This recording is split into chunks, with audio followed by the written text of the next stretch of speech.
Canada ਨੇ ਕਿਸੇ company ਦੇ ਨਾਲ ਸਮਝੌਤਾ ਕਰ ਲਿਆ। ਹੁਣ ਕੀ ਇਹ ਜੀ ਵੈਕਸੀਨ ਆ ਚੁੱਕੀ ਆ, ਸਿਰਫ ਵੰਡਣ ਵਾਲੀ ਰਹਿ ਗਈ ਆ, ਜਾਂ ਇਹਦੇ ਕੋਈ ਟਰਾਇਲ ਅਜੇ ਖਤਮ ਹੋ ਗਏ ਆ, ਜਾਂ ਕਹਿੰਦੇ ਕੁਝ ਗੱਲਾਂ ਬਾਤਾਂ ਆ ਰਹੀਆਂ ਜਿਹੜੇ ਸਾਡੇ ਸਿਹਤ ਅਧਿਕਾਰੀ ਇਹ ਵੀ ਕਹਿ ਰਹੇ ਵੀ ਜੇ ਵੈਕਸੀਨ ਆ ਵੀ ਗਈ ਤਾਂ ਇਹਨੂੰ ਤੁਸੀਂ ਕੋਈ ਜਾਦੂ ਮੰਤਰ ਨਾ ਸਮਝੋ ਵੀ ਸਾਰਾ ਕੁਝ ਠੀਕ ਹੋ ਜਾਊਗਾ, ਲੰਬਾ ਸਮਾਂ ਇਹ ਸਾਰਾ ਕੁਝ ਚੱਲਣਾ। ਅਸਲੀਅਤ ਕੀ ਹੈ ਜੀ? ਦੇਖੋ, ਮੁੱਢਲੇ ਦਿਨਾਂ 'ਚ ਕੈਨੇਡਾ ਦੀ ਗਵਰਨਮੈਂਟ ਨੇ ਕੈਨਸਾਈਨੋ ਬਾਇਓਲੋਜਿਕਸ ਦੇ ਨਾਲ ਸੰਧੀ ਕੀਤੀ ਸੀ, ਲੇਕਿਨ ਉਸ ਪਾਸੇ ਕੁਝ ਗ੍ਰੀਨ ਲਾਈਟ ਜੀ ਨਜ਼ਰ ਨਹੀਂ ਆ ਰਹੀ ਸੀ ਔਰ ਥੋੜਾ ਬਹੁਤ ਕੈਨੇਡਾ ਚਾਈਨਾ ਦਾ ਜਿਹੜਾ ਰਿਲੇਸ਼ਨਸ਼ਿਪ ਹੈਗਾ ਪੋਲੀਟੀਕਲੀ, ਉਹ ਵੀ ਇਹਦੇ 'ਚ ਇੱਕ ਫੈਕਟਰ ਹੋ ਸਕਦਾ।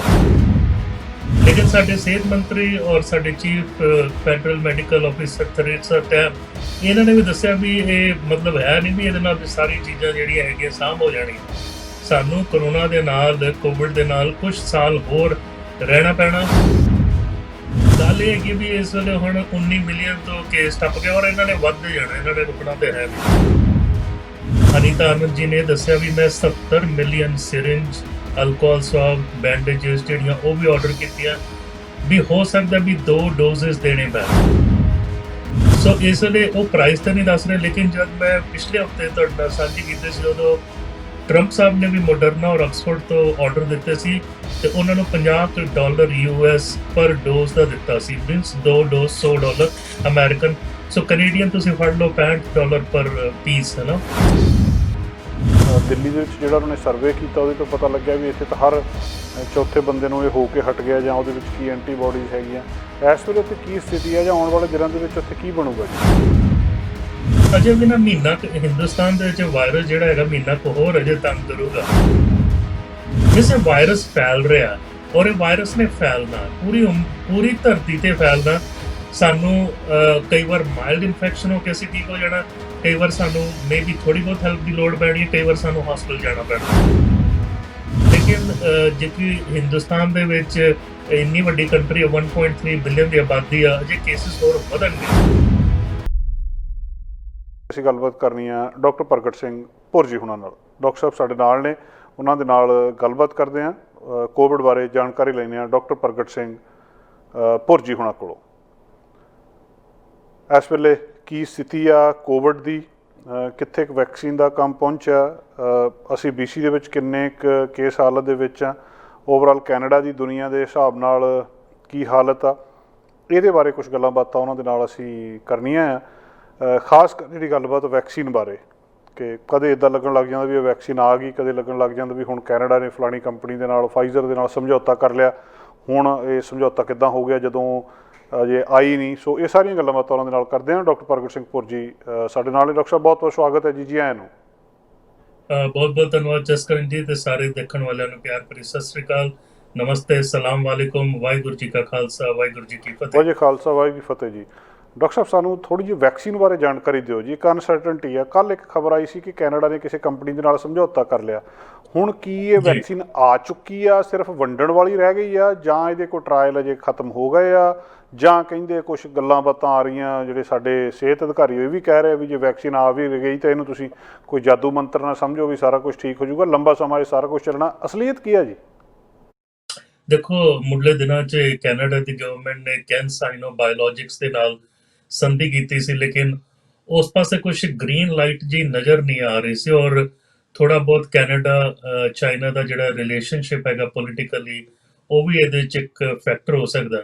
ਸੋ ਕੱਲ ਡਾਕਟਰ ਥਰੀਸਾ ਟੈਮ ਤੇ ਜਿਹੜੇ ਸਾਡੇ ਸੈਨੇਟਰ ਹੈਗੇ ਆ ਅਨੀਤਾ ਜੀ ਆਨੰਦ, ਇਹਨਾਂ ਨੇ ਦੱਸਿਆ ਨਹੀਂ ਵੀ ਕੀ ਅਮਾਊਂਟ ਦੇ ਨਾਲ, ਲੇਕਿਨ ਇਹਨਾਂ ਨੇ ਮਿਲੀਅਨਸ ਆਫ ਡੋਸੇਸ ਜਿਹੜੇ ਹੈਗੇ ਆ ਉਹ ਕੈਨੇਡਾ ਦੇ ਲਈ ਮੋਡਰਨਾ ਦੇ ਨਾਲ, ਜਿਹੜੀ ਫਾਈਜ਼ਰ ਦੀ ਹੈਗੀ ਆ। ਦੇਖੋ, ਮੋਡਰਨਾ ਔਰ ਆਕਸਫੋਰਡ ਜਿਹੜੇ ਹੈਗੇ ਆ ਇਹ ਦੋ ਅੱਗੇ, ਸਭ ਤੋਂ ਅੱਗੇ ਆ ਫੇਜ਼ 3 ਟਰਾਇਲ 'ਚ, ਔਰ ਇਹਨਾਂ ਦੇ ਫੇਜ਼ 1 ਔਰ 2 ਟਰਾਇਲ ਬੜੇ ਮੁਕੰਮਲ ਆਏ ਆ ਔਰ ਬੜੇ ਪ੍ਰੋਮਿਸਿੰਗ ਰਿਜ਼ਲਟ ਆ। ਸੋ ਉਹਨਾਂ ਨੇ ਆਰਡਰ ਤਾਂ ਦਿੱਤੇ ਆ, ਨਾਲ ਅਨੀਤਾ ਆਨੰਦ ਜੀ ਨੇ ਦੱਸਿਆ ਵੀ ਮੈਂ 70 ਮਿਲੀਅਨ ਸਿਰਿੰਜ, ਅਲਕੋਹਲ ਸਵਾਬ, ਬੈਂਡੇਜਸ ਜਿਹੜੀਆਂ ਉਹ ਵੀ ਆਰਡਰ ਕੀਤੀਆਂ, ਵੀ ਹੋ ਸਕਦਾ ਵੀ 2 ਡੋਜ਼ਸ ਦੇਣੇ ਪੈਣ। ਸੋ ਇਸ ਵੇਲੇ ਉਹ ਪ੍ਰਾਈਸ ਤਾਂ ਨਹੀਂ ਦੱਸ ਰਹੇ, ਲੇਕਿਨ ਜਦ ਮੈਂ ਪਿਛਲੇ ਹਫਤੇ ਤੁਹਾਡੇ ਨਾਲ ਸਾਂਝੀ ਕੀਤੀ ਸੀ ਉਦੋਂ ਟਰੰਪ ਸਾਹਿਬ ਨੇ ਵੀ ਮੋਡਰਨਾ ਔਰ ਆਕਸਫੋਰਡ ਤੋਂ ਆਰਡਰ ਦਿੱਤੇ ਸੀ ਤੇ ਉਹਨਾਂ ਨੂੰ $50 US ਪਰ ਡੋਜ਼ ਦਾ ਦਿੱਤਾ ਸੀ, ਮੀਨਸ 2 ਡੋਜ਼ $100 ਅਮਰੀਕਨ। ਸੋ ਕੈਨੇਡੀਅਨ ਤੁਸੀਂ ਫੜ ਲਓ $65 ਪਰ ਪੀਸ, ਹੈ ਨਾ। ਹੁਣ ਵੈਕਸੀਨ ਆ ਵੀ ਜਾਊਗੀ ਲੇਕਿਨ ਇਹ ਸਿਲਵਰ ਬੁਲੇਟ ਨਹੀਂ ਆ ਵੀ ਇਹਦੇ ਨਾਲ ਸਾਰਾ ਕੁਝ ਖਾਤਮਾ ਨਹੀਂ ਹੋਣਾ, ਕਿਉਂਕਿ ਕਿਸੇ ਨੂੰ ਨਹੀਂ ਪਤਾ ਵੀ ਇਹਨੇ ਕਿੰਨੇ ਦੇਰ ਵਾਸਤੇ ਕੰਮ ਕਰਨਾ, 3 ਮਹੀਨੇ, 6 ਮਹੀਨੇ, ਸਾਲ, ਸਾਨੂੰ ਨਹੀਂ ਪਤਾ। 2 ਡੋਜ਼ ਲੱਗਣੇ ਆ, ਇਹਦੀ ਜਾਣਕਾਰੀ ਆ ਰਹੀ ਆ ਕਿ ਹਰ ਸਾਲ ਲੱਗਣਗੇ, ਇਹ ਵੀ ਨਹੀਂ ਪਤਾ, ਕਿਉਂਕਿ ਫਲੂ ਸ਼ਾਟ ਜਿਹੜਾ ਹੈਗਾ ਸਾਨੂੰ ਹਰ ਸਾਲ ਲਾਉਣਾ ਪੈਂਦਾ। ਤੀਜੀ ਗੱਲ ਕਿ ਇਹ ਪੂਰੀ ਤਰ੍ਹਾਂ ਕੋਵਿਡ ਨੂੰ ਪ੍ਰੋਟੈਕਟ ਕਰ ਪਾਏਗਾ, ਇਹ ਵੀ ਨਹੀਂ ਪਤਾ ਕਿ ਸਾਨੂੰ ਹਸਪੀਟਲ ਤੇ ਜਾਣ ਤੋਂ ਬਚਾਊਗਾ। ਕਈ ਇਹ ਫੈਕਟਰਸ ਆ ਜਿਹੜੇ ਕੁਐਸਚਨ ਮਾਰਕ ਹੈ, ਲੇਕਿਨ ਵੈਕਸੀਨ ਇੱਕ ਹੀ ਸਾਡੇ ਕੋਲ ਜ਼ਰੀਆ ਹੈਗਾ ਜਿੰਨਾ ਅਸੀਂ ਇਹਦੇ ਕੰਟਰੋਲ ਦੇ ਵਿੱਚ ਸ਼ਾਮਿਲ ਹੋ ਸਕਦੇ ਹਾਂ। ਹੁਣ ਇਹ ਪੈਂਡੇਮਿਕ ਜਿਹੜੀ ਸ਼ੁਰੂ ਹੋਈ ਆ, ਅੱਜ 7 ਮਹੀਨੇ ਲੰਘ ਗਏ, 8ਵਾਂ ਸ਼ੁਰੂ ਆ। ਸੋ ਕਦੀ ਨਾ ਕਦੀ ਤਾਂ ਪੈਂਡੇਮਿਕ ਖਤਮ ਹੋਊਗੀ। ਜਿਹੜੀ ਪਹਿਲੀ ਸਪੈਨਿਸ਼ ਫਲੂ ਦੀ ਸੀ 100 ਵਾਰੇ ਪਹਿਲੋਂ ਆਈ, ਉਹਨੂੰ 2 ਸਾਲ ਤਕਰੀਬਨ 9 ਤੋਂ 10 ਮਹੀਨੇ ਲੱਗੇ ਸੀ। ਸੋ ਮੰਨ ਲਈਏ ਵੀ ਅਸੀਂ ਹੁਣ 7ਵੇਂ 8ਵੇਂ ਮਹੀਨੇ ਚ ਹੈਗੇ, ਅਜੇ ਵੀ 2 ਸਾਲ ਤਾਂ ਸਾਡੇ ਰਹਿੰਦੇ, ਹੋ ਸਕਦਾ ਜ਼ਿਆਦਾ ਵੀ ਟਾਈਮ ਲੱਗੇ ਕਿਉਂਕਿ ਆਬਾਦੀ ਵੱਧ ਗਈ ਆ, ਟਰੈਵਲਿੰਗ ਜ਼ਿਆਦਾ ਆ। ਸੋ ਇਹਦੇ 3 ਡਾਇਮੈਂਸ਼ਨ ਚ ਜਿਹੜੀ ਹੈਗੀ ਪੈਂਡੇਮਿਕ ਖਤਮ ਹੋਊਗੀ। ਸਾਨੂੰ ਨਹੀਂ ਪਤਾ ਕਦੋਂ ਹੋਣੀ ਹੈ, ਲੇਕਿਨ 3 ਇਹਦੇ ਐਵਨਿਊ। ਪਹਿਲਾ ਵੀ ਹਰਡ ਇਮਿਊਨਿਟੀ, ਵੀ ਕਾਫੀ ਲੋਕਾਂ ਨੂੰ ਹੋ ਚੁੱਕਿਆ ਵਾਇਰਸ, ਉਹਨਾਂ ਦੀ ਇਮਿਊਨਿਟੀ ਵੱਧ ਜਾਵੇ। ਦੂਜਾ ਜਿਹੜਾ ਹੈਗਾ ਵੀ ਵਾਇਰਸ ਆਪੇ ਹੌਲੀ ਹੌਲੀ ਫੇਜ਼ ਆਊਟ ਹੋ ਕੇ ਡਾਈ ਵੀ ਹੋ ਜਾਏ, ਜਿੱਦਾਂ ਸਾਰਸ ਦਾ ਜਿਹੜਾ ਹੈਗਾ ਕੁਝ ਵਾਰੇ ਪਹਿਲੋਂ ਸਾਡੇ ਕੈਨੇਡਾ ਦੇ ਵਿੱਚ ਔਰ ਬਿਲਕੁਲ ਤਾਈਵਾਨ ਦੇ ਵਿੱਚ ਸ਼ੁਰੂ ਹੋਇਆ ਸੀ। ਮਰਸ ਜਿਹੜਾ ਹੈਗਾ ਸੀ ਮਿਡਲ ਈਸਟ 'ਚ ਸ਼ੁਰੂ ਹੋਇਆ ਸੀ। ਤੀਜਾ ਹੈਗਾ ਵੀ ਆ ਜਿਹੜਾ ਵੈਕਸੀਨ ਦਾ ਜਿਹਦੀ ਆਪਾਂ ਗੱਲ ਕਰ ਰਹੇ ਹਾਂ। ਲੇਕਿਨ ਸਾਡੇ ਸਿਹਤ ਮੰਤਰੀ ਔਰ ਸਾਡੇ chief federal medical officer Theresa Tam, ਇਹਨਾਂ ਨੇ ਵੀ ਦੱਸਿਆ ਵੀ ਇਹ ਮਤਲਬ ਹੈ ਨਹੀਂ ਵੀ ਇਹਦੇ ਨਾਲ ਵੀ ਸਾਰੀ ਚੀਜ਼ਾਂ ਜਿਹੜੀਆਂ ਹੈਗੀਆਂ ਸਾਂਭ ਹੋ ਜਾਣੀਆਂ। ਸਾਨੂੰ ਕਰੋਨਾ ਦੇ ਨਾਲ, ਕੋਵਿਡ ਦੇ ਨਾਲ ਕੁਝ ਸਾਲ ਹੋਰ ਰਹਿਣਾ ਪੈਣਾ ਔਰ ਸਾਨੂੰ ਸਭ्य ਰਹਿਣਾ ਪੈਣਾ, ਫਿਜ਼ੀਕਲ ਡਿਸਟੈਂਸ ਰੱਖਣੀ ਪੈਣੀ ਆ। ਮਾਸਕ ਜਿਹੜੀ ਹੈਗੀ ਆ ਉਹਦੀ ਗੱਲ ਫੇਰ ਚੱਲਦੀ ਰਹਿੰਦੀ ਆ। ਵੱਖ-ਵੱਖ ਸਕੂਲ ਡਿਸਟ੍ਰਿਕਟ ਜਿਹੜੇ ਹੈਗੇ, ਕਿਉਂਕਿ ਖੁੱਲ ਰਹੇ ਨਾ ਅਗਲੇ ਮਹੀਨੇ ਸਾਰੇ ਸਕੂਲ। ਟੋਰਾਂਟੋ ਨੇ ਕਿਹਾ ਵੀ ਜਿਹੜੇ ਹਾਈ ਸਕੂਲ ਦੇ ਬੱਚੇ ਆ ਉਹ ਸਾਰਿਆਂ ਨੂੰ ਮਾਸਕ ਲਾਉਣਾ ਪੈਣਾ। ਕੈਲਗਰੀ ਜਾਂ ਅਲਬਰਟਾ ਵਾਲੇ ਕਹਿੰਦੇ ਗ੍ਰੇਡ 4 ਤੋਂ ਉੱਤੇ ਵਾਲਿਆਂ ਨੂੰ ਲਾਉਣਾ ਪੈਣਾ। BC 'ਚ ਅਜੇ ਕੋਈ ਇਹ ਹੈ ਨਹੀਂ, ਮੈਂਡੇਟਡ ਨਹੀਂ ਆ, ਆਪਸ਼ਨਲ ਹੈਗਾ। ਲੇਕਿਨ ਅੱਜ ਖਬਰ ਹੁਣੇ ਆ ਰਹੀ ਆ ਵੀ 24 ਅਗਸਤ ਤੋਂ ਟਰਾਂਸਲਿਕ ਨੇ ਕਿਹਾ ਵੀ ਤੁਸੀਂ ਅਗਰ ਬੱਸ ਚੜ੍ਹਨੀ ਆ, ਟ੍ਰੇਨ ਚੜ੍ਹਨੀ ਆ, ਤੇ ਤੁਹਾਨੂੰ ਮਾਸਕ ਲਾਉਣਾ ਹੀ ਪੈਣਾ। ਸੋ ਇਹ ਕੁਝ ਹੁਣ ਖਬਰਾਂ ਆ ਰਹੀਆਂ। ਦੇਖੋ ਗੱਲ ਇਹ ਹੈਗੀ ਵੀ ਇਸ ਵੇਲੇ ਹੁਣ 19 ਮਿਲੀਅਨ ਤੋਂ ਕੇਸ ਟੱਪ ਗਏ ਔਰ ਇਹਨਾਂ ਨੇ ਵੱਧਦੇ ਜਾਣਾ, ਇਹਨਾਂ ਨੇ ਰੁਕਣਾ ਤੇ ਹੈ ਨਹੀਂ। 5 ਮਿਲੀਅਨ ਤੋਂ ਜ਼ਿਆਦਾ ਅਮਰੀਕਨਸ ਜਿਹੜੇ ਹੈਗੇ ਆ, ਕੁਝ 2 ਮਿਲੀਅਨ ਤੋਂ ਉੱਤੇ ਬ੍ਰਾਜ਼ੀਲ ਔਰ ਹਿੰਦੁਸਤਾਨ ਵੀ ਪਹੁੰਚ ਗਿਆ। ਔਰ ਇਹ ਜਿਹੜੇ ਨੰਬਰਸ ਆ ਇਹ ਉਹੀ ਆ ਜਿਹੜੇ ਚੈੱਕ ਹੋਏ ਆ, ਲੇਕਿਨ ਅਸਲੀ ਨੰਬਰ ਤੁਸੀਂ 5 ਤੋਂ 10 ਗੁਣਾ ਇਹਨਾਂ ਨੂੰ ਮਲਟੀਪਲਾਈ ਕਰੋ। ਵੱਖ-ਵੱਖ ਏਰੀਆ 'ਚ ਵੱਖ-ਵੱਖ ਇਹਦੇ ਪੈਮਾਨੇ ਮਿਲਦੇ ਜਦੋਂ ਐਂਟੀਬਾਡੀਜ਼ ਲੈਵਲ ਚੈੱਕ ਕਰੀਦੀ ਆ। ਸੋ ਵਾਇਰਸ ਕਿੱਥੇ ਜਾ ਨਹੀਂ ਰਿਹਾ, ਵਾਇਰਸ ਇੱਥੇ ਹੀ ਆ। 2 ਇੱਕ ਖਬਰਾਂ ਮੈਂ ਪਿਛਲੇ ਹਫਤੇ ਸਾਂਝੀਆਂ ਕੀਤੀਆਂ ਸੀ ਮੇਰੇ ਵਾਲ ਦੇ ਉੱਤੇ। ਇੱਕ ਜਿਹੜੀ ਖਬਰ ਹੈ ਬਹੁਤ ਇੰਪੋਰਟੈਂਟ ਆ ਵੀ ਇਹ ਸਾਡੇ ਹਾਰਟ ਨੂੰ ਵੀ ਅਫੈਕਟ ਕਰਦਾ। ਅਸੀਂ ਇਹ ਸੋਚਦੇ ਰਹੇ ਵੀ ਸਾਡੇ ਲੰਗਸ ਨੂੰ, ਫੇਫੜਿਆਂ ਨੂੰ ਅਫੈਕਟ ਕਰਦਾ, ਨਹੀਂ। ਫਰੈਂਕਫਰਟ ਤੋਂ ਸਟੱਡੀ ਆਈ ਆ ਵੀ ਜਦ ਉਹਨਾਂ ਨੇ ਰਿਕਵਰਡ ਜਿਹੜੇ ਵਿਅਕਤੀ ਸੀ ਬਿਲਕੁਲ 40 ਸਾਲ ਦੇ, 50 ਸਾਲ ਦੇ, ਬਿਲਕੁਲ ਹੈਲਦੀ ਸਨ, ਉਹਨਾਂ ਦੇ 2.5 ਮਹੀਨੇ ਬਾਅਦ ਜਦੋਂ ਹਾਰਟ ਦਾ MRI ਕੀਤਾ, ਇੱਕ ਹੁੰਦਾ ਐਕੋ ਜਿੱਦਾਂ ਅਲਟਰਾਸਾਊਂਡ ਹੁੰਦਾ, ਜਿੱਦਾਂ ਨਹੀਂ ਬੇਬੀ ਮਾਤਾ ਦੇ ਗਰਭ 'ਚ ਤੇ ਆਪਾਂ ਅਲਟਰਾਸਾਊਂਡ ਕਰਦੇ ਹਾਂ ਬੇਬੀ ਦਾ ਮੂੰਹ ਮਾਂਦਰਾ, ਉਹਦਾ ਵਜਨ ਕਿੰਨਾ ਕਿਆ, ਉਹਦੇ ਡਾਇਮੈਂਸ਼ਨ ਕਿੰਨੇ ਆ, ਉਹਦੇ 'ਚ ਕੋਈ ਰੋਗ ਤੇ ਨਹੀਂ ਆ, ਉਹ ਹੁੰਦਾ ਸਾਊਂਡ ਵੇਵ ਦੇ ਨਾਲ। ਸੋ ਇਹ ਸਾਰੇ ਜਿਹੜੇ ਪੇਸ਼ੈਂਟ ਆ ਐਕੋ ਦੇ ਵਿੱਚ ਫੜੇ ਨਹੀਂ ਗਏ ਜਿਹੜੇ ਹਾਰਟ ਦੇ ਆ। MRI ਜਦੋਂ ਕੀਤਾ ਹਾਰਟ ਦਾ, ਉਹਦੇ 'ਚ ਪਤਾ ਲੱਗਿਆ ਵੀ ਹਾਰਟ ਦੀ ਮਸਲਸ ਦੇ ਵਿੱਚ ਸੋਜਾ ਹੈਗੀ ਆ, ਵਾਲ ਦੇ ਵਿੱਚ ਟਰਬਲ ਆ। ਸੋ ਇਹਦੇ ਵਿੱਚ ਇਨਫਲੇਮੇਸ਼ਨ ਆਪਾਂ ਕਹਿ ਸਕਦੇ ਹਾਰਟ ਦੇ ਵਿੱਚ 2.5 ਮਹੀਨੇ ਬਾਅਦ ਵੀ ਹੈਗਾ ਔਰ ਇਹ ਫਿਰ ਹਾਰਟ ਦੀ ਮਸਲ ਨੂੰ ਕਮਜ਼ੋਰ ਕਰ ਸਕਦਾ, ਹਾਰਟ ਦੇ ਪੰਪਿੰਗ 'ਚ ਪ੍ਰੋਬਲਮ ਪੈ ਸਕਦੀ, ਹਾਰਟ ਫੇਲੀਅਰ ਹੋ ਸਕਦਾ ਵਗੈਰਾ ਵਗੈਰਾ। ਸੋ ਇਹ ਵਾਇਰਸ ਸਿੰਪਲ ਵਾਇਰਸ ਨਹੀਂ ਜੋ ਇਹ ਤੋਂ ਜਿੰਨਾ ਆਪਾਂ ਬਚ ਸਕਦਾ ਬਚੀਏ। ਲੰਗਸ ਦੇ ਉੱਤੇ ਅਸੀਂ ਪਹਿਲਾਂ ਵੀ ਸਾਂਝਾ ਕੀਤਾ ਵੀ 20% ਲੋਕਾਂ ਨੂੰ ਪੰਪ ਦੀ ਲੋੜ ਪੈਂਦੀ ਆ, ਕਈਆਂ ਨੂੰ ਹੋਮ ਆਕਸੀਜਨ ਦੀ ਲੋੜ ਪੈਂਦੀ ਆ। ਹੁਣ ਵੱਖ-ਵੱਖ ਕੰਟਰੀ ਤੋਂ ਰਿਸਰਚ ਆ ਰਹੀ ਆ ਵੀ ਜਿਹੜੀ ਛੋਟੀ ਬਲੱਡ ਵੈਸਲਸ ਆ ਉਹਦੇ ਵਿੱਚ ਕਲੌਟ ਹੋ ਕੇ ਤੇ ਫਿਰ ਉੱਥੇ ਫਾਈਬਰੋਸਿਸ ਹੁੰਦਾ, ਇੱਕ ਕਿਸਮ ਦਾ। ਉੱਥੇ ਜਿਹੜੇ ਸਾਡੇ ਆਕਸੀਜਨ ਵਾਲੇ ਸੈਲਸ ਹੈਗੇ ਉਹ ਡੈਮੇਜ ਹੋ ਕੇ ਜਿਵੇਂ ਧਾਗੇ ਜੇ ਤਾਰਾਂ ਜਿਹੀਆਂ ਬਣ ਜਾਂਦੀਆਂ, ਉਹਨੂੰ ਕਹਿੰਦੇ ਫਾਈਬਰੋਸਿਸ। ਔਰ ਇਹ ਵੀ ਬਹੁਤ ਇੰਪੋਰਟੈਂਟ ਗੱਲ ਹੈਗੀ ਆ ਵੀ ਲੰਗਸ ਨੂੰ ਇਫੈਕਟ ਕਰ ਰਿਹਾ, ਹਾਰਟ ਨੂੰ ਇਫੈਕਟ ਕਰ ਰਿਹਾ। ਸੋ ਕੋਵਿਡ ਹੈਡ ਟੂ ਟੋ ਕਿਹੜੇ ਵੀ ਆਰਗਨ ਨੂੰ ਅਫੈਕਟ ਕਰ ਸਕਦਾ। ਮੈਂ ਮੰਨਦਾ ਵੀ BC 'ਚ ਥੋੜੇ ਕੇਸ ਵਧੇ ਆ ਕਿਉਂਕਿ ਆਵਾਗਮੀ ਵਧੀ ਆ, ਸਮਰ ਕਰਕੇ ਲੋਕਾਂ ਨੇ ਟਰੈਵਲ ਕੀਤਾ, ਇੱਥੋਂ ਕਲੋਨਾ ਗਏ, ਉੱਥੇ ਪਾਰਟੀਆਂ ਕੀਤੀਆਂ। ਜਿਹੜੇ ਯੂਥ ਹੈਗੇ ਆ ਉਹ ਫਿਜ਼ੀਕਲ ਡਿਸਟੈਂਸ ਨਹੀਂ ਕਰ ਰਹੇ, ਉਹ ਨੇੜਤਾ ਉਹਨਾਂ ਦਾ ਜਿਹੜੇ ਹਾਰਮੋਨਸ ਆ ਉਹਨਾਂ ਦੀ ਇੰਟੈਲੀਜੈਂਸ ਨੂੰ ਉਹਨਾਂ ਨੇ ਹਾਈਜੈਕ ਕਰ ਲਿਆ। ਦੇਖੋ ਅਸੀਂ ਵੀ ਕਦੀ ਜਵਾਨ ਹੁੰਦੇ ਸੀ, ਉਦੋਂ ਯੂਥ ਪਰਵਾਹ ਨਹੀਂ ਕਰਦਾ ਵੀ ਮੈਨੂੰ ਹੋ ਵੀ ਜਾਏ ਤੇ ਕੀ ਹੁੰਦਾ। ਮੰਨਦੇ ਆ ਵੀ ਯੂਥ ਦੇ ਵਿੱਚ ਇਫੈਕਟ ਬਹੁਤ ਮਾਮੂਲੀ ਹੁੰਦਾ, ਲੇਕਿਨ ਕਿਸੇ ਨੂੰ ਨਹੀਂ ਪਤਾ ਹੁੰਦਾ ਵੀ ਕਿਹਦੇ ਉੱਤੇ ਜ਼ਿਆਦਾ ਹਾਵੀ ਹੋਣਾ। So they are playing with fire. Cases ਜ਼ਰੂਰ ਵਧੇ ਆ, 40 ਦੇ ਲਾਗੇ ਚਾਗੇ ਹੋ ਜਾਂਦੇ ਐਵਰੀਡੇ, ਬਟ ਤੁਸੀਂ ਦੇਖੋ ਹਸਪੀਟਲ ਦੇ ਵਿੱਚ ਕੇਸਿਸ ਘਟੇ ਆ। ਇਹਦਾ ਮਤਲਬ ਇਹ ਆ ਵੀ ਵਾਇਰਸ ਹੁਣ ਜਿਹੜਾ ਪਹਿਲਾਂ ਬਜ਼ੁਰਗਾਂ ਦੇ ਸੀ 60+ ਰੈਸੀਡੈਂਸ਼ੀਅਲ ਕੇਅਰ ਹੋਮ ਵਗੈਰਾ ਉੱਥੋਂ ਸ਼ਿਫਟ ਹੋ ਕੇ ਯੂਥ 'ਚ ਆਇਆ, ਕਿਉਂਕਿ ਦੂਜੇ ਜਿਹੜੇ ਹੈਗੇ ਲੋਕੀ ਉਹ ਚੱਕਣ ਹੋ ਗਏ।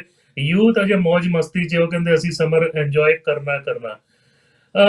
ਜਿਹੜੀਆਂ ਨਾ ਦਵਾਈਆਂ ਦੋ ਜਿਹੜੀਆਂ ਹੈਗੀਆਂ ਉਹਨਾਂ ਦੀ ਰਿਸਰਚ ਆਈ ਹੈ, ਇੱਕ ਬ੍ਰਾਜ਼ੀਲ ਤੋਂ ਆਈ ਆ, ਉਹ ਦਵਾਈ ਦਾ ਨਾਮ ਹੈਗਾ RFL-100। ਇਹ ਜਿਹੜੀ ਹੈਗੀ ਆ ਇਹ ਕਰੀਬਨ 30-40 ਸਾਲ ਤੋਂ ਇਹਦੀ ਜਾਣਕਾਰੀ ਮਿਲੀ ਸੀ।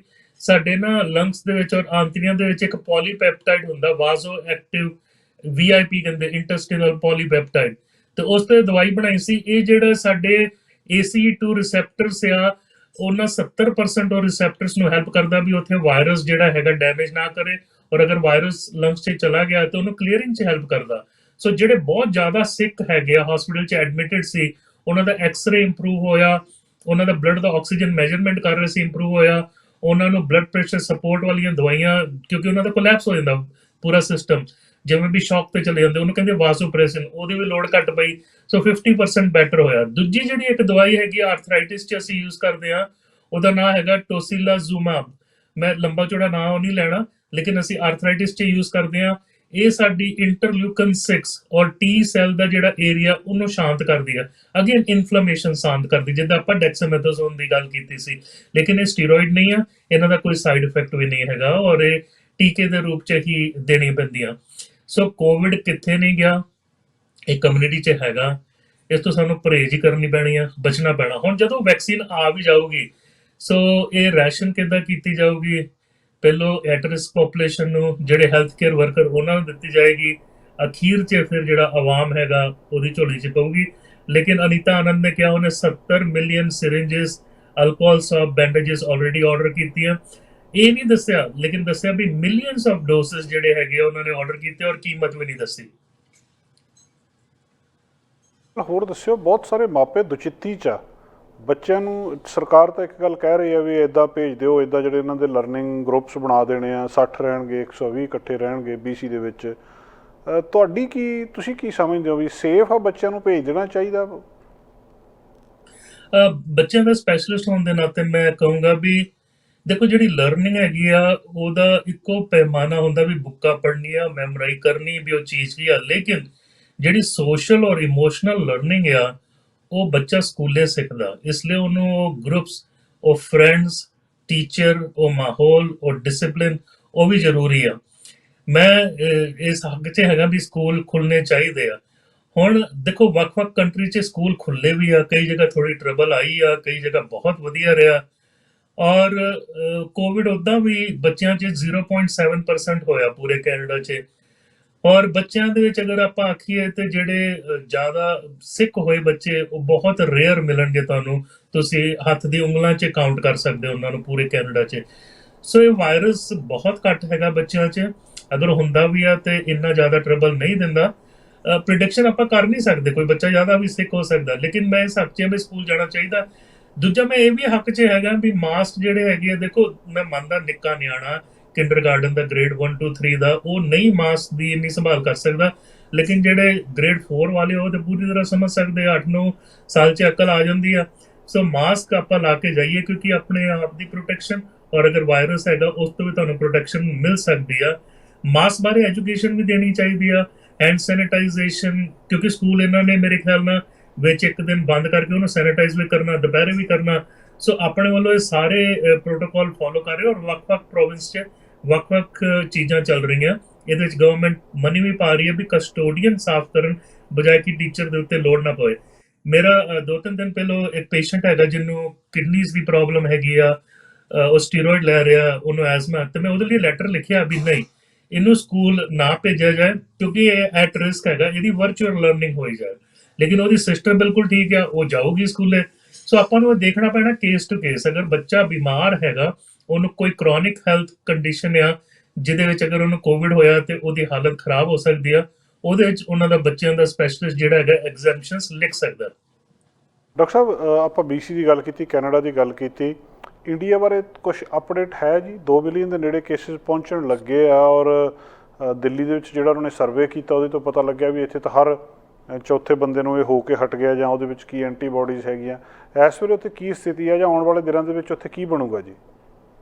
ਅਜੇ ਵੀ ਨਾ ਮਹੀਨਾ ਹਿੰਦੁਸਤਾਨ ਦੇ ਵਿੱਚ ਵਾਇਰਸ ਜਿਹੜਾ ਹੈਗਾ ਮਹੀਨਾ ਕੋ ਹੋਰ ਅਜੇ ਤੰਗ ਕਰੂਗਾ। ਮੁੰਬਈ 'ਚ ਹੁਣ ਜਿਹੜਾ ਹੈਗਾ ਨਾ ਇੱਕ ਕਿਸਮ ਦਾ ਰੋਕ ਤੋਂ ਕੋਈ ਪਈ ਆ। ਮੈਂ 2 ਵੀਡੀਓ ਪਾਈਆਂ, ਅੱਜ ਵੀ ਪਾਈ, ਕੱਲ ਵੀ ਪਾਈ ਸੀ। ਉੱਥੇ ਮੌਨਸੂਨ ਦਾ ਸਭ ਤੋਂ ਜ਼ਿਆਦਾ ਪਿਛਲੇ 8-10 ਸਾਲ 'ਚ ਹੋਇਆ। ਰੋਡਾਂ, ਰੇਲ ਰੋਡ ਸਾਰਾ ਬੰਦ ਆ, ਤੇ ਲੋਕਡਾਊਨ ਤਾਂ ਉਦਾਂ ਹੀ ਹੋਈ ਪਈ ਆ। ਜਦ ਅਸੀਂ ਨਿੱਕੇ ਨਿਆਣੇ ਹੁੰਦੇ ਸੀ ਨਾ, ਅਸੀਂ ਦੇਖਦੇ ਸੀ ਵੀ ਮੀਂਹ ਪਵੇ ਸੈਟਰਡੇ ਸੰਡੇ ਦੱਬ ਕੇ, ਵੀ ਮੰਡੇ ਸਕੂਲ ਨਾ ਜਾਣਾ ਪਵੇ ਕਿਉਂਕਿ ਰੋੜਾ ਫਲੱਡਡ ਹੋ ਜਾਣ। ਸੋ ਬੱਚੇ ਖੇਡਣ ਡੇ ਆ ਪਾਣੀ ਦੇ ਵਿੱਚ, ਲੇਕਿਨ ਇੱਕ ਕਿਸਮ ਦਾ ਸਟੈਂਡ ਸਟਿਲ ਆ। ਜਿਹੜੇ 57% ਐਂਟੀਬਾਡੀਜ਼ ਪਾਈਆਂ ਗਈਆਂ ਗਰੀਬ ਇਲਾਕਿਆਂ 'ਚ, ਜਿਹਨੂੰ ਆਪਾਂ ਝੁੱਗੀਆਂ ਕਹਿੰਦੇ ਆ, ਸਲਮ ਏਰੀਆ, ਜਿਹੜਾ ਧਰਾਵੀ ਦਾ, ਚੈਂਬੂਰ ਦਾ, ਸਿਵਰੀ ਦਾ, ਵਡਾਲਾ, ਇਹ 3-4 ਏਰੀਆ ਜਿੱਥੇ ਸਲਮ ਏਰੀਆ ਸਭ ਤੋਂ ਜ਼ਿਆਦਾ, ਔਰ ਸਭ ਤੋਂ ਵੱਡਾ ਹੈਗਾ ਧਰਾਵੀ।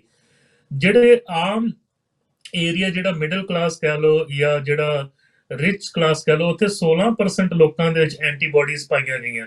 ਮੀਨਸ ਇਹ ਵਾਇਰਸ ਫੈਲ ਰਿਹਾ, ਔਰ ਇਹ ਵਾਇਰਸ ਨੇ ਫੈਲਣਾ ਪੂਰੀ ਧਰਤੀ ਤੇ ਫੈਲਣਾ। ਸਾਨੂੰ ਕਈ ਵਾਰ ਮਾਈਲਡ ਇਨਫੈਕਸ਼ਨ ਹੋ ਕੇ ਅਸੀਂ ਠੀਕ ਹੋ ਜਾਣਾ, ਕਈ ਵਾਰ ਸਾਨੂੰ ਮੇਬੀ ਥੋੜੀ ਬਹੁਤ ਹੈਲਪ ਦੀ ਲੋੜ ਪੈਣੀ ਹੈ, ਕਈ ਵਾਰ ਸਾਨੂੰ ਹਸਪੀਟਲ ਜਾਣਾ ਪੈਣਾ। ਲੇਕਿਨ ਸਿਰਫ 5% ਲੋਕੀ ਹੀ ਹਸਪੀਟਲ ਜਾਂਦੇ, ਬਾਕੀ 95% ਮਾੜੀ ਮੋਟੀ ਹੈਲਪ ਦੇ ਨਾਲ ਘਰੇ ਹੀ ਠੀਕ ਹੁੰਦੇ ਆ। ਔਰ ਕਈਆਂ ਨੂੰ ਇਹ ਵੀ ਨਹੀਂ ਪਤਾ ਲੱਗਦਾ ਵੀ ਮੈਨੂੰ ਕੋਵਿਡ ਹੋਇਆ। ਉਹਨਾਂ ਨੂੰ ਹੋ ਸਕਦਾ ਮਾੜੀ ਜਿਹੀ ਖੰਘ ਆਏ, ਮਾੜਾ ਜਿਹਾ ਬੁਖਾਰ ਹੋਵੇ, ਉਹ ਸੋਚਣ ਵੀ ਮੈਨੂੰ ਰੈਗੂਲਰ ਫਲੂ ਵੀ ਹੋਇਆ। ਸੋ ਇਹ ਕਈ ਇਹਦੇ ਡਾਇਮੈਂਸ਼ਨਸ ਹੈਗੇ ਆ। ਲੇਕਿਨ ਜੇ ਕਿ ਹਿੰਦੁਸਤਾਨ ਦੇ ਵਿੱਚ ਇੰਨੀ ਵੱਡੀ ਕੰਟਰੀ 1.3 ਬਿਲੀਅਨ ਦੀ ਆਬਾਦੀ ਆ, ਅਜੇ ਕੇਸਿਸ ਹੋਰ ਵਧਣਗੇ।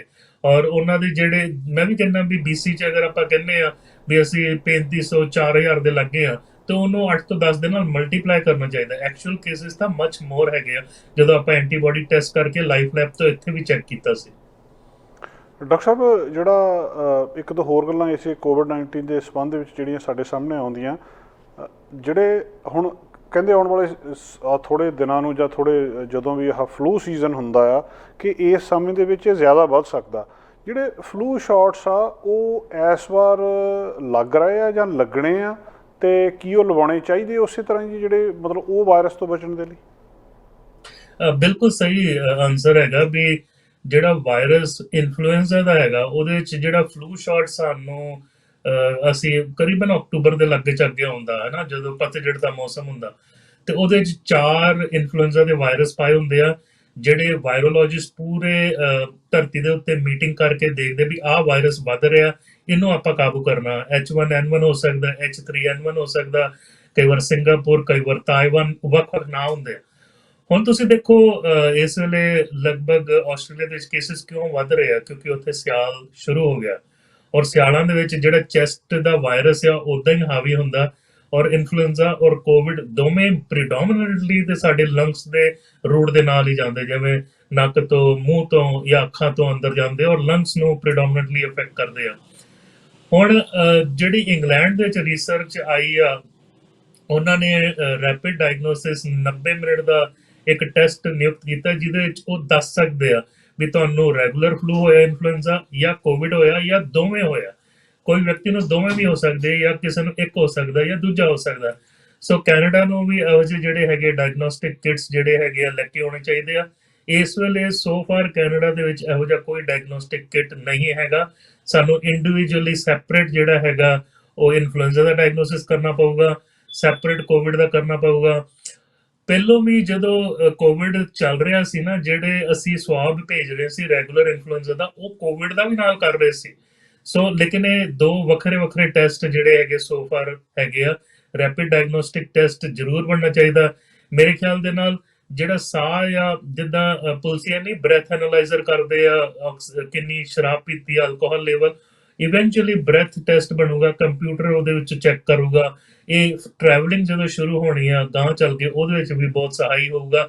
ਸੋ ਕੁਛ ਇੱਕ ਚੀਜ਼ਾਂ ਜਿਹੜੀਆਂ ਹੈਗੀਆਂ ਸਾਨੂੰ ਵਿੰਟਰ ਦੇ ਵਿੱਚ, ਸਾਰੇ ਜਿਹੜੇ ਮਾਹਿਰ ਹੈਗੇ ਵਾਇਰਸ ਦੇ, ਖਾਸ ਕਰਕੇ ਡਾਕਟਰ ਐਂਥੋਨੀ ਫਾਊਸੀ, ਈਵਨ ਸਾਡੇ ਬੋਨੀ ਹੈਨਰੀ BC ਦੇ ਜਿਹੜੇ ਹੈਗੇ ਆ ਚੀਫ ਮੈਡੀਕਲ ਆਫਿਸਰ, ਔਰ ਆਕਸਫੋਰਡ ਯੂਨੀਵਰਸਿਟੀ ਦੇ even all India institute of medical science ਦੇ ਡਾਕਟਰ ਰਜਿੰਦਰ ਗੁਲਾਰੀਆ ਜੀ, ਉਹਨਾਂ ਨੇ ਸਾਰਿਆਂ ਨੇ ਕਿਹਾ ਵੀ ਸੈਕੰਡ ਵੇਵ ਆਊਗੀ।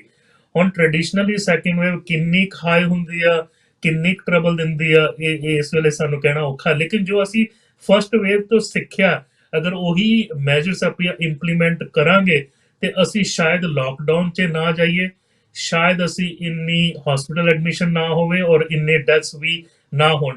ਜਦੋਂ ਡੈਥ ਦੀ ਗੱਲ ਕਰੀਏ ਜਸਕਰਨ ਜੀ, ਅੱਜ ਹੀ ਸਟੱਡੀ ਰਿਲੀਜ਼ ਹੋਈ ਆ ਵੀ 28,000 ਕੈਨੇਡੀਅਨ ਆਪਣੀ ਸੈਲਫ ਹਾਰਮ ਜਾਂ ਇੰਜਰੀ ਕਰਕੇ ਹਸਪੀਟਲ ਤੇ ਆਪਣੇ ਸੀ ਪਿਛਲੇ ਸਾਲ। ਉਹਦੇ ਵਿੱਚੋਂ 3800 ਨਹੀਂ ਬਚ ਪਾਏ, ਜਿਹਦੇ ਵਿੱਚ ਉਹਨਾਂ ਨੇ ਆਪਣੇ ਆਪ ਨੂੰ ਸ਼ੂਟ ਕਰ ਲਿਆ ਜਾਂ ਫਾਂਸੀ ਲੈ ਲਈ ਜਾਂ ਕੁਛ ਨਸ ਵੱਢ ਲਈ। ਸੋ ਜਦ ਕੋਵਿਡ ਦਾ ਹੁਣ ਆਪਾਂ ਕਹਿ ਰਹੇ ਹਾਂ ਵੀ 46% ਤੋਂ ਜ਼ਿਆਦਾ ਲੋਕੀ ਐਂਗਜ਼ਾਈਟੀ ਡਿਪਰੈਸ਼ਨ ਕਹਿ ਰਹੇ ਆ, ਇਹ ਵੀ ਟ੍ਰੈਂਡ ਬਹੁਤ ਵਧਣਾ ਆਉਣ ਵਾਲੇ ਸਮੇਂ 'ਚ, ਔਰ ਸਾਨੂੰ ਇਹਦੇ ਉੱਤੇ ਵੀ ਚੌਕੰਨੇ ਰਹਿਣਾ ਚਾਹੀਦਾ। ਸਰੀ ਦੇ ਵਿੱਚ ਫਰੇਜ਼ਰ ਹੈਲਥ ਨੇ ਵੀ ਜਿਹੜੀ ਰਿਪੋਰਟ ਜਾਰੀ ਕੀਤੀ ਸੀ ਵੀ ਸਾਡਾ ਜਿਹੜਾ ਯੂਥ ਹੈਗਾ, ਖਾਸ ਕਰਕੇ ਮੁੰਡੇ ਹੈਗੇ, ਯੰਗ ਮੁੰਡੇ, ਉਹਨਾਂ ਦੇ ਵਿੱਚ ਜਿਹੜਾ ਓਪੀਓਇਡ ਡੈਥ ਆ 280% ਵਧਿਆ ਪਿਛਲੇ ਕੁਝ ਵਰ੍ਹਿਆਂ 'ਚ। ਕੋਵਿਡ ਤੋਂ ਪਹਿਲਾਂ ਦੀ ਗੱਲ ਚੱਲ ਰਹੀ ਆ, ਔਰ ਜਿਹੜਾ ਰੈਗੂਲਰ ਆਵਾਮ ਹੈ ਉਹਨਾਂ 'ਚ 130% ਵਧਿਆ। ਸੋ ਸਾਨੂੰ ਉਹਦੇ ਵਿੱਚ ਵੀ ਦੇਖਣਾ ਚਾਹੀਦਾ। ਔਰ 50% 'ਚ ਮੈਂਟਲ ਹੈਲਥ ਇਸ਼ੂ ਹੈਗਾ, ਘਰਾਂ ਦੇ ਵਿੱਚ ਤਣਾਅ ਹੈਗਾ, ਇੰਟਰਪਰਸਨਲ ਰਿਲੇਸ਼ਨਸ਼ਿਪ ਦੀ ਇਸ਼ੂ ਹੈਗੀ ਆ। ਸੋ ਇਹ ਵੀ ਇੱਕ ਬਹੁਤ ਵੱਡਾ ਦੁਖਾਂਤ ਵਾਲੀ ਗੱਲ ਆ, ਕਿਉਂਕਿ ਅਗਰ ਆਪਾਂ ਆਖੀਏ 195 ਡੈਥ ਹੋਈਆਂ ਕੋਵਿਡ ਦੀਆਂ, ਲੇਕਿਨ ਹਰ ਮਹੀਨੇ 160 ਤੋਂ 175 ਡੈਥ ਹੁੰਦੀਆਂ ਓਪੀਓਇਡ ਓਵਰਡੋਜ਼ ਤੋਂ BC ਦੇ ਵਿੱਚ। ਸੋ ਸਾਨੂੰ ਉਹ ਵੀ ਕ੍ਰਾਈਸਿਸ ਜਿਹੜੀ ਹੈਗੀ ਸਾਹਮਣੇ ਚਾਹੀਦੀ ਹੈ। ਸਭ ਜਾਣ ਤੋਂ ਪਹਿਲਾਂ ਸਾਨੂੰ ਇੱਕ ਜਾਣਕਾਰੀ ਹੋਰ ਦੇ ਕੇ ਜਾਇਓ ਜੀ, ਇਹ ਵਾਇਰਸ ਦੇ ਉੱਤੇ ਅਜੇ ਵੀ ਰਿਸਰਚ ਹੋ ਰਹੀ ਹੈ। ਸ਼ੁਰੂ ਦੇ ਵਿੱਚ ਜਦੋਂ ਅਸੀਂ ਗੱਲਬਾਤ ਕਰਦੇ ਸੀ ਤਾਂ ਬਹੁਤ ਸਾਰੀਆਂ ਗੱਲਾਂ ਸੀ ਵੀ ਇਹਨੇ ਧੁੱਪ ਨਾਲ ਖਤਮ ਹੋ ਜਾਣਾ ਜਾਂ ਇਹਨੇ ਗਰਮੀ ਨਾਲ ਖਤਮ ਹੋ ਜਾਣਾ, ਇਹ ਵਾਇਰਸ ਇੰਨਾ ਚਿਰ ਕੱਪੜੇ 'ਤੇ ਰਹਿੰਦਾ ਹੈ, ਇਹ ਵਾਇਰਸ ਇੰਨਾ ਚਿਰ ਫਲਾਣੇ ਚੀਜ਼ ਦੀ ਸਰਫੇਸ ਦੇ ਉੱਤੇ ਰਹਿੰਦਾ ਹੈ। ਉਹ ਰਿਸਰਚ ਅਜੇ ਵੀ ਜਾਰੀ ਹੈ, ਅਤੇ ਉਹਦੇ ਵਿੱਚ ਕੋਈ ਅਪਡੇਟ ਹੈ ਜੀ ਵੀ ਇਹ ਵਾਇਰਸ ਬਾਰੇ ਜੀ? ਦੇਖੋ, ਹੁਣ ਨੂੰ ਬੜੀਆਂ ਚੀਜ਼ਾਂ ਹੋ ਸਕਦੀਆਂ, ਲੇਕਿਨ ਜਦੋਂ ਆਪਾਂ ਪ੍ਰੈਕਟੀਕਲ ਤੌਰ ਤੇ ਕਹੀਏ ਤੇ ਵਾਇਰਸ ਦੇ ਸਪਰੈਡ ਹੁੰਦੇ ਤਿੰਨ ਹੀ ਮੇਨ ਦਾਇਰੇ ਹੈਗੇ ਆ, ਨੱਕ ਤੋਂ, ਮੂੰਹ ਤੋਂ ਤੇ ਅੱਖਾਂ ਤੋਂ। ਬਾਕੀ ਜਿਹੜਾ ਆਇਆ ਸੀ ਵੀ ਇਹ 에ਅਰਬੋਰਨ ਵੀ ਹੈਗਾ, ਮੰਨ ਵੀ ਲਈ ਚਲੋ 10% 에ਅਰਬੋਰਨ ਹੈ, ਲੇਕਿਨ ਮੋਸਟਲੀ 90% ਡ੍ਰੌਪਲੇਟ ਹੈਗਾ। ਅਗਰ ਬਾਹਰ ਆਪਾਂ ਹੈਗੇ ਤੇ ਹਵਾ ਤਾਂ ਮੂਵ ਆਊਟ ਹੋ ਜੂਗੀ, ਉਹ ਕਲੋਜ਼ਡ ਸਪੇਸ ਵਾਸਤੇ ਹੈਗੇ ਆ। ਖਾਸ ਕਰਕੇ ਜਿਹੜਾ ਖਸਰਾ ਹੁੰਦਾ, TB ਹੁੰਦਾ, ਜਿਹੜਾ ਵੂਪਿੰਗ ਕਾਫ ਹੁੰਦਾ, ਜਿਹਨੂੰ ਕਾਲੀ ਖਾਂਸੀ ਕਹਿੰਦੇ, ਇਹ 에ਅਰਬੋਰਨ ਹੁੰਦਾ। ਬਹੁਤ ਲੰਬੇ ਤੱਕ ਇਹਦੀ ਹਵਾ ਜਿਹੜੀ ਹੈਗੀ ਸਰਕੂਲੇਟ ਕਰਦੀ ਰਹਿੰਦੀ ਹੈ ਇਸ ਵਾਇਰਸਿਸ ਨੂੰ। ਦੂਜੀ ਗੱਲ ਹੈਗੀ ਆ ਵੀ ਇਹ ਜ਼ਰੂਰ ਇਹ ਨਵੇਕਲੀ ਗੱਲ ਅਸੀਂ ਦੇਖ ਰਹੇ ਹਾਂ। ਇਹ ਰੈਗੂਲਰ ਜਿਹੜਾ ਚੈਸਟ ਦਾ ਵਾਇਰਸ ਹੈਗਾ, ਜਿੱਦਾਂ ਹੁਣ ਫਲੂ ਦਾ ਵਾਇਰਸ ਤੁਸੀਂ ਦੇਖੋ ਸਮਰ 'ਚ ਕਦੀ ਨਹੀਂ ਦੇਖੋਗੇ ਫਲੂ, ਜਦੋਂ ਧੁੱਪਾਂ ਹੁੰਦੀਆਂ ਵਾਇਰਸ ਇੱਕ ਕਿਸਮ ਦਾ ਖਤਮ ਹੋ ਜਾਂਦਾ। ਲੇਕਿਨ ਕੋਵਿਡ ਦਾ ਵਾਇਰਸ ਜਿਹੜਾ ਹੈਗਾ, ਨਾ ਇਹਨੂੰ ਹੀਟ ਖਤਮ ਕਰ ਸਕਦੀ ਹੈ, ਨਾ ਇਹਨੂੰ ਕੋਲਡ, ਕਿਉਂਕਿ ਸਾਈਬੇਰੀਆ, ਰਸ਼ੀਆ ਉਸ ਪਾਸੇ ਇੰਨੀ ਠੰਡ ਹੈਗੀ ਆ। ਅਸੀਂ ਵੀ ਤੇ ਮਾਰਚ ਦੇ ਵਿੱਚ ਇੱਥੇ ਠੰਡ ਹੀ ਸੀ, ਦੇਖੋ ਟੋਰਾਂਟੋ ਦੇ ਵਿੱਚ ਸਨੋ ਪਈ ਸੀ, ਕਿਊਬੈਕ 'ਚ ਵੀ ਸਨੋ ਪਈ ਸੀ। ਸੋ ਔਰ ਹਿੰਦੁਸਤਾਨ ਦੇ ਵਿੱਚ ਇਸ ਵੇਲੇ 40-45 ਡਿਗਰੀ ਟੈਂਪਰੇਚਰ ਸੀ ਮੌਨਸੂਨ ਤੋਂ ਪਹਿਲਾਂ। ਸੋ ਇਹ ਵਾਇਰਸ ਜਿਹੜਾ ਹੈਗਾ, ਇਹ ਹੀਟ ਔਰ ਕੋਲਡ ਆ, ਇਹਨੂੰ ਤੰਗ ਨਹੀਂ ਕਰ ਰਿਹਾ। ਇਹ ਸਪਰੈਡ ਹੋ ਰਿਹਾ ਕਿਉਂਕਿ ਅਸੀਂ ਇਸ ਤੋਂ ਪਹਿਲਾਂ ਕਦੀ ਇਹਦੇ ਵਾਹ 'ਚ ਨਹੀਂ ਪਏ। ਔਰ ਜਦੋਂ ਸਪੈਨਿਸ਼ ਫਲੂ ਆਇਆ ਸੀ 100 ਸਾਲ ਪਹਿਲਾਂ, ਉਹ ਹੈਗਾ ਸੀ H1N1, ਉਹਦੇ ਨਾਲ ਵੀ ਵਾਹ ਨਹੀਂ ਪਿਆ ਸੀ ਸੰਸਾਰ ਦਾ। ਉਹਨੇ ਵੀ 2-3 ਸਾਲ ਤੱਕ ਤਰਥੱਲੀ ਮਚਾਈ ਸੀ, ਤੇ ਇਹਨੇ ਵੀ ਇਸ ਪੈਟਰਨ ਤੋਂ ਹੀ ਲੰਘਣਾ। ਸਾਨੂੰ ਇਸ ਤੋਂ ਬਚਣਾ ਪੈਣਾ, ਜਾਂ ਜਦੋਂ ਵੈਕਸੀਨ ਆਉਂਦਾ ਵੈਕਸੀਨ ਲਾਉਣਾ ਪੈਣਾ। ਵੈਕਸੀਨ ਦੀ ਕੱਲ ਸਰਵੇਖਣ ਆਈ ਹੈ, 32% ਕੈਨੇਡੀਅਨ ਕਹਿੰਦੇ ਅਸੀਂ ਨਹੀਂ ਵੈਕਸੀਨ ਲਾਉਣੀ, ਤੁਸੀਂ ਭਾਵੇਂ ਸਾਨੂੰ ਮੁਫਤ ਦਿਓ, ਕਿਉਂਕਿ ਉਹਨਾਂ ਦਾ ਅਜੇ ਟਰਸਟ ਨਹੀਂ ਬਣਿਆ। ਸੋ 65% ਕੈਨੇਡੀਅਨ, 70% ਕਹਿੰਦੇ ਨੇ ਅਸੀਂ ਵੈਕਸੀਨ ਲਾਵਾਂਗੇ, 30-32% ਕਹਿੰਦੇ ਵੀ ਨਹੀਂ, ਅਜੇ ਵੇਟ ਕਰਨਾ ਵੀ ਉਹਦੇ ਕੋਈ ਸਾਈਡ ਇਫੈਕਟ ਨਾ ਹੋਣ, ਵੀ ਤੁਸੀਂ ਕਾਲੀ 'ਚ, ਕਿਉਂਕਿ ਟ੍ਰੈਡੀਸ਼ਨਲੀ ਵੈਕਸੀਨ ਨੂੰ 5-10 ਸਾਲ ਲੱਗਦੇ ਆ ਉਹਦੀ ਸਟੱਡੀ 'ਚ। ਅਸੀਂ ਤਾਂ 6 ਮਹੀਨੇ 8 ਮਹੀਨੇ 'ਚ ਬਿਲਕੁਲ ਫਾਸਟ ਟਰੈਕ 'ਚ ਉਹਨੂੰ ਪਾਇਆ। ਹੋ ਸਕਦਾ everything will be good, but ਇਹ ਮੈਂ ਤੁਹਾਨੂੰ ਦੱਸ ਰਿਹਾ ਜੋ CBC ਨੇ ਕੱਲ ਸ਼ੇਅਰ ਕੀਤਾ ਸੀ। ਡਾਕਟਰ ਸਾਹਿਬ, ਆਖਰ ਦੇ ਵਿੱਚ ਜਾਂਦੇ ਜਾਂਦੇ ਕੋਈ ਸੁਨੇਹਾ, ਕੋਈ ਸੰਦੇਸ਼ ਸਾਡੇ ਦਰਸ਼ਕਾਂ ਨੂੰ? ਸਾਡੇ ਦਰਸ਼ਕ ਖਾਸ ਤੌਰ ਤੇ ਇਸ ਚੀਜ਼ ਦੀ ਤੁਹਾਡੇ ਕੋਲੋਂ ਉਡੀਕ ਕਰਦੇ ਰਹਿੰਦੇ ਆ ਜੀ। ਦੇਖੋ, ਗੱਲ ਏਦਾਂ ਵੀ ਰਾਖਾ ਏਕ ਹਮਾਰਾ ਸੁਆਮੀ, ਸਕਲ ਘਟਾਂ ਅੰਤਰਜਾਮੀ, ਸੋਵੇ ਅਚਿੰਤ ਜਾਗੇ ਅਚਿੰਤਾ, ਜਹਾਂ ਤਹਾਂ ਪ੍ਰਭ ਤੂ ਵਰਤੰਤਾ, ਘਰ ਸੁਖ ਵਸਿਆ ਬਾਹਰ ਸੁਖ ਪਾਇਆ, ਕਹੋ ਨਾਨਕ ਗੁਰਮੰਤਰ ਦ੍ਰਿੜਾਏ। ਸੋ ਜਿਹੜਾ ਰਕਸ਼ਾ ਕਰਨ ਵਾਲਾ ਉਹ ਪਰਿਪੂਰਨ ਪਰਮਾਤਮਾ ਆ, ਉਹ ਸੋਝੀ ਦੇਵੇ ਵੀ ਅਸੀਂ ਸਾਡੇ ਸਰੀਰ ਨੂੰ ਮਨ ਨੂੰ ਔਰ ਆਤਮਾ ਨੂੰ ਬੁਲੰਦ ਰੱਖ ਸਕੀਏ। ਵਕਤ ਵਿਚਾਰੇ ਸੋ ਬੰਦਾ ਹੋਏ। ਹੁਣ ਵਕਤ ਇਹੋ ਜਿਹਾ ਹੈ। ਹੁਣ ਮੈਂ ਪਿਛਲੇ ਵੀਕਐਂਡ ਗੁਰਦੁਆਰਾ ਸਾਹਿਬ ਦਸ਼ਮੇਸ਼ ਦਰਬਾਰ ਵੀ ਮੈਂ ਪਾਈ ਸੀ ਪਿਕਚਰ, ਉਦੋਂ ਆਨੰਦ ਕਾਰਜ ਦਾ ਸਮਾਂ ਸੀ।